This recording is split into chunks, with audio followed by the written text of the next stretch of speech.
ಸರ್ಕಾರದ ಶಕ್ತಿ ಯೋಜನೆ ಏನಿದೆ ಅದು ದುರ್ಬಳಕೆ ಆಗ್ತಾ ಇದೆಯಾ ಅನ್ನುವಂತಹ ಪ್ರಶ್ನೆ ಮೂಡ್ತಾ ಇದೆ. ಕಾಂಗ್ರೆಸ್ ಸರ್ಕಾರ ಕೊಟ್ಟಂತಹ ಗ್ಯಾರಂಟಿಗಳಲ್ಲಿ ಶಕ್ತಿ ಯೋಜನೆ ಕೂಡ ಒಂದು. ಮಹಿಳೆಯರು ತುಂಬ ಫ್ರೀಯಾಗಿ ಬಸ್ನಲ್ಲಿ ಓಡಾಡ್ತಾ ಇದ್ದಾರೆ. ಈ ಒಂದು ಶಕ್ತಿ ಯೋಜನೆ ಎಲ್ಲೋ ಒಂದು ಕಡೆ ದುರ್ಬಳಕೆ ಆಗ್ತಾ ಇದೆಯಾ?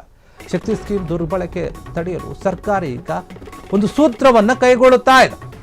2.5 ವರ್ಷದ ಬಳಿಕ ಎಚ್ಚೆತ್ತುಕೊಂಡಿದೆ ರಾಜ್ಯ ಸರ್ಕಾರ. ಈಗ ಕಾಂಗ್ರೆಸ್ ಸರ್ಕಾರ ಏನೋ ಒಂದು ಪ್ಲಾನ್ ಅನ್ನು ಮಾಡ್ತಾ ಇದೆ. ಇದು ದುರ್ಬಳಕೆ ಆಗಬಾರದು ಅನ್ನುವಂಥ ರೀತಿಯಲ್ಲಿ ಕೆಲವೊಂದು ಸೂತ್ರಗಳನ್ನು ಅನ್ವಯಿಸೋಕೆ ರೆಡಿ ಮಾಡಿಕೊಳ್ತಾ ಇದೆ.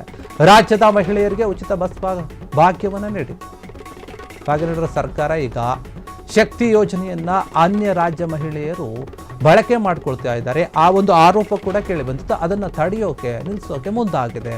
ಸರಿಯಾದ ರೀತಿಯಲ್ಲಿ ಚೆಕ್ ಮಾಡಬೇಕು ಅಂತ ರೀತಿಯ ಕಟ್ಟುನಿಟ್ಟಿನ ಕ್ರಮವನ್ನು ತೆಗೆದುಕೊಳ್ಬೇಕು ಅಂತ ನಿರ್ಧಾರವನ್ನು ಮಾಡ್ತಾ ಇದ್ದಾರೆ.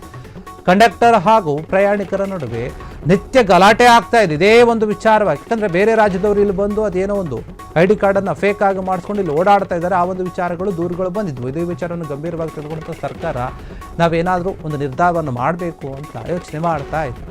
ಸದ್ಯ ಈಗ ಆಧಾರ್ ಕಾರ್ಡನ್ನು ತೋರಿಸಿ ಫ್ರೀ ಟಿಕೆಟನ್ನು ತಗೊಳ್ತಾ ಇದ್ದಾರೆ ಮಹಿಳೆಯರು ಬಸ್ನಲ್ಲಿ ಎಲ್ಲ ಕಡೆ ಕೂಡ. ಇದೇ ನಡುವೆ ಕೂಡ ಕಂಡಕ್ಟರ್ ಹಾಗೂ ಮಹಿಳಾ ಪ್ರಯಾಣಿಕರ ನಡುವೆ ಜಗಳ ಆಗ್ತಾ ಇದೆ ಇದೇ ಒಂದು ವಿಚಾರವಾಗಿ. ಹೀಗಾಗಿ ಮಹಿಳಾ ಪ್ರಯಾಣಿಕರಿಗೆ ಏನು ಮಾಡ್ತಾರೆ, ಒಂದು ಸ್ಮಾರ್ಟ್ ಕಾರ್ಡನ್ನು ಕೊಡೋಕೆ, ಆ ಒಂದು ನಮ್ಮದು ಆಧಾರ್ ಕಾರ್ಡ್ ಇನ್ನೊಂದು ವೋಟರ್ ಕಾರ್ಡ್ಗಿಂತ ಸ್ಮಾರ್ಟ್ ಕಾರ್ಡನ್ನು ಕೊಡ್ತೀವಿ ಅಂತ ಹೇಳ್ತಾರೆ. ಸ್ಮಾರ್ಟ್ ಕಾರ್ಡನ್ನು ವಿತರಣೆ ಸಂಬಂಧ ಕ್ಯಾಬಿನೆಟ್ ಮೀಟಿಂಗ್ನಲ್ಲಿ ಚರ್ಚೆ ಕೂಡ ಆಗಿದೆ ಅಂತೆ. ಈಗಾಗಲೇ ಸ್ಮಾರ್ಟ್ ಕಾರ್ಡ್ ನೀಡುವಂತೆ ಸಾರಿಗೆ ನಿಯಮಗಳಿಂದ ಅಥವಾ ನಿಗಮಗಳಿಂದ ಪ್ರಸ್ತಾವನೆ ಕೂಡ ಆಗಿದೆ. ಸಚಿವರು ಕೂಡ ಹೇಳಿದ್ದಾರೆ ಶಕ್ತಿ ಯೋಜನೆ ದುರ್ಬಳಕೆ ತಡೆಯಲು ಈ ರೀತಿಯಾಗಿ ಸ್ಮಾರ್ಟ್ ಕಾರ್ಡ್ನ ಒಂದು ಅಸ್ತ್ರವನ್ನು ಉಪಯೋಗ ಮಾಡಲಾಗ್ತಾ ಇದೆ ಅಂತ ಹೇಳಲಾಗ್ತಾ ಇದೆ. ಈ ಸ್ಮಾರ್ಟ್ ಕಾರ್ಡನ್ನು ಪಡೆದವರು ಸೇವಾ ಸಿಂಧು ಅಡಿಯಲ್ಲಿ ಅರ್ಜಿಯನ್ನು ತಗೋಬೇಕು ಅಂತಂದರೆ ಅರ್ಜಿಯನ್ನು ಹಾಕಿದ್ರೆ ಆ ಒಂದು ಕಾರ್ಡ್ ನಿಮಗೆ ಸಿಗುತ್ತೆ.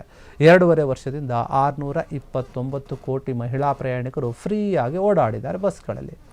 ದಿನೇ ದಿನೇ ಶಕ್ತಿ ಯೋಜನೆಯ ಒಂದು ದುರ್ಬಳಕೆ ಜಾಸ್ತಿ ಆಗ್ತಾ ಇದೆ. ಇದರ ಬೆನ್ನಲ್ಲೇ ಈಗ ಸ್ಮಾರ್ಟ್ ಕಾರ್ಡ್ನ ಮೊರೆ ಹೋಗ್ತಾ ಇದೆ ಸರ್ಕಾರ. ಈ ರೀತಿಯಾಗಿ ಮಾಡಿದ್ರೆ ನಾವು ದುರ್ಬಳಕೆ ಆಗೋದನ್ನು ತಡೆಗಟ್ಟಬಹುದು ಅಂತ ಯೋಚನೆ ಮಾಡ್ತಾ ಇದೆ. ಯಾಕಂದರೆ ನೋಡಿ, ಬಸ್ನಲ್ಲಿ ಪ್ರತಿನಿತ್ಯವೂ ಕೂಡ ಮಹಿಳೆಯರು ಓಡಾಡುವಂತಹ ಸಂಖ್ಯೆ ಜಾಸ್ತಿ ಆಗ್ತಾ ಇದೆ. ಅದಕ್ಕೆ ಕಾರಣ ಏನಂತಂದರೆ ಸರ್ಕಾರ ಫ್ರೀ ಬಸ್ಸನ್ನು ಕೊಟ್ಟಿದೆ ಮಹಿಳೆಯರಿಗಾಗಿ. ಎಲ್ಲಿಂದ ಬೇಕಾದರೆ ಅವ್ರು ಓಡಾಡ್ಬೋದು, ನಮ್ಮ ಕರ್ನಾಟಕದಲ್ಲಿ ಮಾತ್ರ. ಆದರೆ ಬೇರೆ ರಾಜ್ಯದವರು ಕರ್ನಾಟಕಕ್ಕೆ ಏನು ಬಂದಿರ್ತಾರೆ ಕೆಲಸ ಮಾಡೋಕೆ ಇನ್ನೊಂದು ಮತ್ತೊಂದಕ್ಕೂ ಅಂತ, ಅವ್ರು ಸಾಕಷ್ಟು ವರ್ಷಗಳಿಂದ ಇಲ್ಲೇ ನೆಲೆಸಿರ್ತಾರಲ್ಲ, ಅವರು ಕೂಡ ನಮಗೂ ಕೂಡ ಫ್ರೀ ಬಸ್ ಬೇಕು ಅಂತ ಹೇಳಿ ಫೇಕ್ ID ಕಾರ್ಡ್ಗಳನ್ನು ಮಾಡ್ಕೊಳ್ತಾ ಇದ್ದಾರೆ. ಆ ಒಂದು ವಿಚಾರ ಗೊತ್ತಾಗಿದೆ. ಕೆಲವೊಂದು ಕಂಡಕ್ಟರ್ ಕ್ವಶನ್ ಮಾಡಿದಾಗ ಕಂಡಕ್ಟರ್ ಮತ್ತು ಆ ಮಹಿಳೆಯರ ಮಧ್ಯೆ ಗಲಾಟೆ ಶುರುವಾಗುತ್ತೆ, ವಾಗ್ವಾದ ಶುರುವಾಗುತ್ತೆ. ಇಂತಹ ಪ್ರಕರಣಗಳು ಹೆಚ್ಚಾಗಿದೆ. ಹೀಗಾಗಿ ಇದನ್ನು ಗಂಭೀರವಾಗಿ ತೆಗೆದುಕೊಂಡಂತಹ ಸರ್ಕಾರ ನಾವಿನ್ನು ಮುಂದೆ ಇದಕ್ಕೆ ಕಡಿವಾಣ ಹಾಕಬೇಕು ಅಂತ ಹೇಳಿ ಸ್ಮಾರ್ಟ್ ಕಾರ್ಡನ್ನು ತೆಗೆದುಕೊಂಡು ಬರುವಂತಹ ಒಂದು ಉದ್ದೇಶವನ್ನು ತಂದಿದೆ.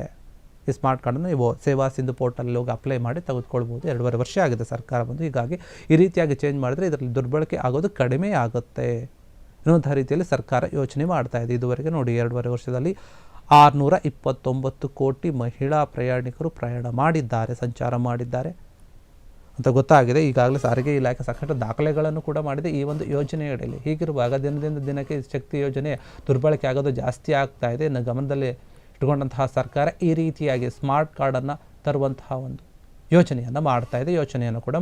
ಹೀಗಾಗಿ ಇದಕ್ಕೆ ಸಾರಿಗೆ ಸಚಿವ ರಾಮಲಿಂಗಾರೆಡ್ಡಿ ಅವರು ಕೂಡ ಓಕೆ ಅಂದಿದ್ದಾರೆ.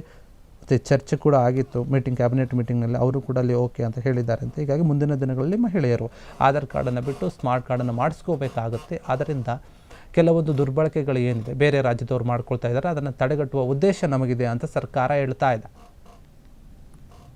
ಕ್ಷಣ ಕ್ಷಣದ ಸುದ್ದಿಗಳಿಗಾಗಿ ಫ್ರೀಡಂ ಟಿವಿ ಸಬ್ಸ್ಕ್ರೈಬ್ ಮಾಡಿ, ಲೈಕ್ ಮಾಡಿ ಹಾಗೂ ಫಾಲೋ ಮಾಡಿ.